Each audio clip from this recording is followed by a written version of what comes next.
शनिवार व्रत कथा। नमस्कार भाइयों बहनों, जय मां गायत्री। आप सभी का मेरे YouTube चैनल शुभकर माही अष्टो में स्वागत है।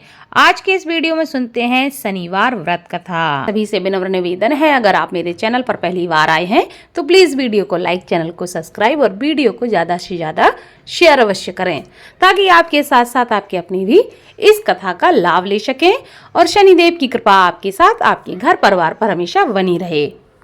शनिदेव की विशेष कृपा प्राप्ति के लिए शनिवार के दिन शनिदेव की इस कथा का स्मरण अवश्य करना चाहिए। इस कथा को सुनने से तथा दूसरों को सुनाने से शनिदेव की विशेष कृपा होती है तथा जीवन के समस्त प्रकार के संकट समाप्त होते हैं। एक समय की बात है कि स्वर्गलोक में सबसे बड़ा कौन है, इस प्रश्न पर 9 ग्रहों में वाद विवाद हो गया। विवाद इतना ज्यादा बढ़ गया कि परस्पर भयंकर युद्ध की स्थिति बन गई। निर्णय के लिए सभी देवता देवराज इंद्र के पास पहुंचे और कहने लगे कि हे देवराज, आपको निर्णय करना होगा कि हम में से सबसे बड़ा कौन है। देवताओं का प्रश्न सुनकर देवराज इंद्र उलझन में पड़ गए। इंद्र कहने लगे, मैं इस प्रश्न का उत्तर देने में असमर्थ हूँ। हम सभी पृथ्वी लोक में उज्जैनी नगरी में राजा विक्रमादित्य के पास चलते हैं। वह ही निर्णय करेंगे कि कौन सबसे बड़ा है। देवराज इंद्र सहित सभी देवता उज्जैनी नगरी पहुँचे। महल में पहुंचकर जब देवताओं ने उनसे अपना प्रश्न पूछा तो राजा विक्रमादित्य भी कुछ देर के लिए परेशान हो उठे, क्योंकि सभी देवता अपनी अपनी शक्तियों के कारण महान थे। किसी को भी छोटा या बड़ा कह देने से उनके क्रोध के प्रकोप से भयंकर हानि पहुंच सकती थी। अचानक राजा विक्रमादित्य को एक उपाय सूझा और उन्होंने विभिन्न धातुओं स्वर्ण, रजत, कांसा, तांबा, चांदी, सीसा, रांगा, जस्ता, अभ्रक व लोहे के 9 आसन बनवाए। धातुओं के गुणों के अनुसार सभी आसनों को एक दूसरे के पीछे रखवाकर उन्होंने देवताओं को अपने अपने सिंहासन पर बैठने के लिए कहा। देवताओं के बैठने के बाद जब राजा विक्रमादित्य ने कहा, आपका निर्णय तो स्वयं हो गया है।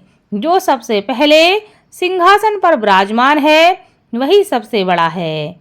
राजा विक्रमादित्य के निर्णय को सुनकर शनिदेव को बड़ा ही क्रोध आया। शनि देवता ने सबसे पीछे आसन पर बैठने के कारण अपने को छोटा जानकर क्रोधित होकर कहा, हे राजन, हे विक्रमादित्य, तुमने मुझे पीछे बैठाकर मेरा अपमान किया है। तुम मेरी शक्तियों से अभी परिचित नहीं हो। मैं तुम्हारा सर्वनाश कर दूंगा।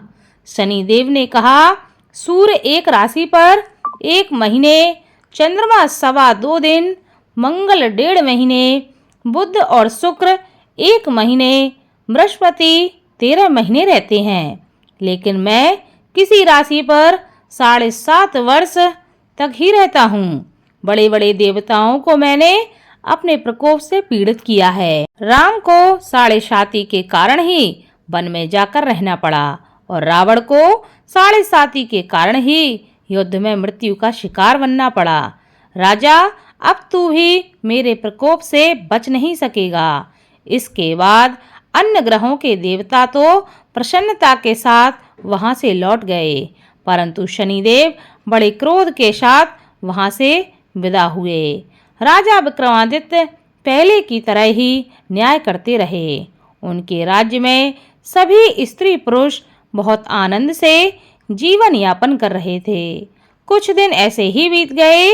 उधर शनि देवता अपने अपमान को अभी भी नहीं भूले थे। विक्रमादित्य से बदला लेने के लिए एक दिन शनिदेव ने घोड़े के व्यापारी का रूप धारण किया और बहुत से घोड़ों के साथ उज्जैनी नगरी पहुंच गए। राजा विक्रमादित्य ने राज्य में किसी घोड़े के व्यापारी के आने का समाचार सुना तो अपने अश्वपाल को कुछ घोड़े खरीदने के लिए भेज दिया। घोड़े बहुत ही कीमती थे। अश्वपाल ने जब वापस लौटकर इस संबंध में बताया तो राजा विक्रमादित्य ने स्वयं आकर एक सुंदर व शक्तिशाली घोड़े को पसंद किया। घोड़े की चाल देखने के लिए राजा उस घोड़े पर सवार होते हैं तो वह घोड़ा बिजली की गति से दौड़ पड़ा। तेजी से दौड़ता घोड़ा राजा को दूर एक जंगल में ले गया और फिर राजा को वहां गिराकर जंगल में कहीं गायब हो गया।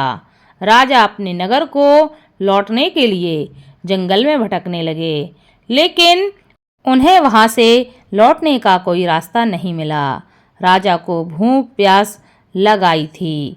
बहुत घूमने पर उन्हें एक चरवाहा मिला। राजा ने उससे पानी मांगा। पानी पीकर राजा ने उस चरवाहे को अपनी अंगूठी दे दी। फिर उससे रास्ता पूछकर वह जंगल से निकलकर पास के नगर में पहुंचे। राजा ने एक सेठ की दुकान पर बैठकर कुछ देर आराम किया। उस सेठ ने राजा से बातचीत की तो उसे राजा ने बताया कि मैं उज्जैनी नगरी से आया हूँ। राजा के कुछ देर दुकान पर बैठने से सेठ जी की बहुत बिक्री हुई। सेठ जी ने राजा को बहुत ही भाग्यवान समझा और खुश होकर उसे अपने घर के भोजन के लिए अपने घर पर ले आए। सेठ के घर में सोने का एक हार खूंटी पर लटका हुआ था। राजा को उस कमरे में छोड़कर सेठ कुछ देर के लिए बाहर चला गया। तभी एक आश्चर्यजनक घटना घटती है। राजा के देखते देखते सोने के उस हार को खूंटी निकल गई। सेठ ने कमरे में लौटकर हार को गायब देखा तो चोरी का संदेह करके राजा पर उसने आरोप लगा दिया, क्योंकि उस कमरे में राजा ही अकेला बैठा था। सेठ ने अपने नौकरों से कहा कि इस परदेसी को रस्सियों से बांधकर नगर के राजा के पास ले चलो। राजा ने विक्रमादित्य से हार के बारे में पूछा तो उसने बताया कि उसके देखते ही देखते खूंटी ने हार को निगल लिया था। इस पर राजा ने क्रोधित होकर चोरी के अपराध में विक्रमादित्य के हाथ और पैर काटने का आदेश दे दिया। राजा विक्रमादित्य के हाथ पांव काटकर उसे नगर की सड़क पर छोड़ दिया गया। कुछ दिन बाद एक तेली उसे उठाकर अपने घर ले गया और उसे अपने कूल्हे पर बैठा दिया। राजा आवाज देकर बैलों को हाँकता रहा। इस तरह तेली का बैल चलता रहा और राजा को भोजन मिलता रहा। शनि के प्रकोप की 7.5 पूरी होने पर वर्षा ऋतु प्रारंभ हो गई। राजा विक्रमादित्य एक रात मेघ मल्हार का गाना गा रहे थे कि तभी नगर के राजा की लड़की राजकुमारी मोहिनी रथ पर सवार होकर उस तेली के घर के पास से गुजर रही थी। उसने मेघ मल्हार का गाना सुना तो उसे बहुत ही अच्छा लगा और दासी को भेजकर गाने वाले को बुला लाने के लिए उस राजकुमारी ने कहा। दासी ने लौटकर राजकुमारी को अपंग राजा के बारे में सब कुछ बता दिया। राजकुमारी उसके मेघ मल्हार से बहुत मोहित हो गई थी, अतः उसने सब कुछ जानकर भी अपंग राजा से विवाह करने का निश्चय कर लिया। राजकुमारी ने अपने माता पिता से जब यह बात कही तो वह हैरान रह गए।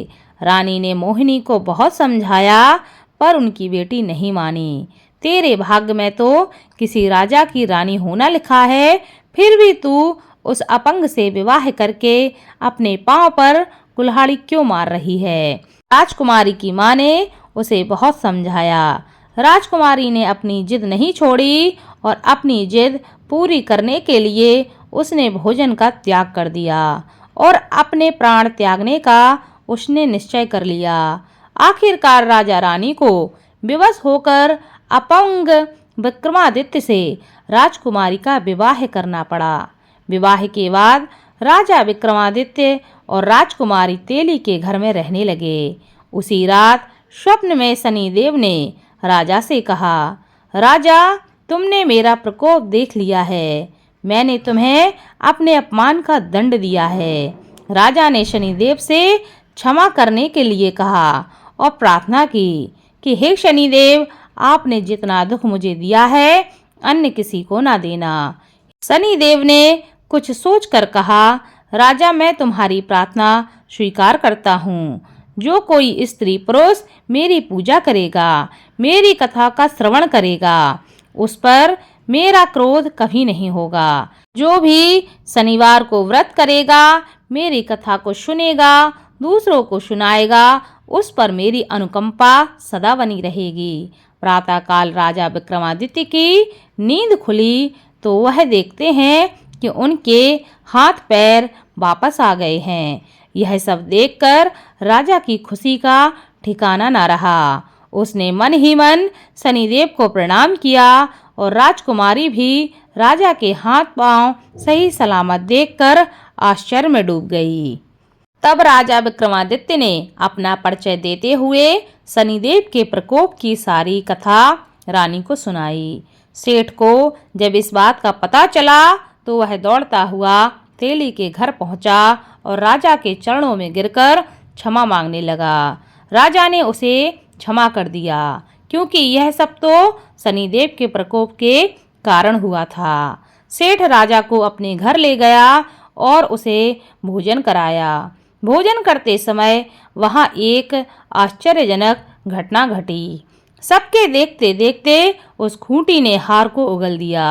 सेठ जी ने अपनी बेटी का विवाह भी राजा के साथ कर दिया और बहुत सी स्वर्ण आभूषण देकर, धन आदि देकर राजा को वहां से विदा कर दिया। राजा विक्रमादित्य राजकुमारी मोहिनी और सेठ की बेटी के साथ उज्जैनी नगरी वापस पहुंच गए। वहां के नगरवासियों को जैसे ही पता चला कि राजा वापस आ रहे हैं, सबने उनका स्वागत किया। अगले दिन राजा विक्रमादित्य ने पूरे राज्य में घोषणा कराई कि शनिदेव सब देवों में सर्वश्रेष्ठ हैं। प्रत्येक स्त्री पुरुष को शनिवार के दिन उनका व्रत करना चाहिए, उनकी इस कथा को अवश्य सुनना चाहिए। ऐसा करने से उनकी कृपा हमेशा बनी रहती है। राजा विक्रमादित्य की घोषणा से शनिदेव बहुत ही प्रसन्न हुए और शनिवार का व्रत करने और व्रत कथा सुनने के कारण सभी लोगों की मनोकामनाएं शनिदेव पूरी करने लगे। शनिदेव की अनुकंपा से सबके मनोरथ पूर्ण होने लगे। सभी लोग आनंद पूर्वक अपना जीवन यापन करने लगे। बोलो शनिदेव की जय।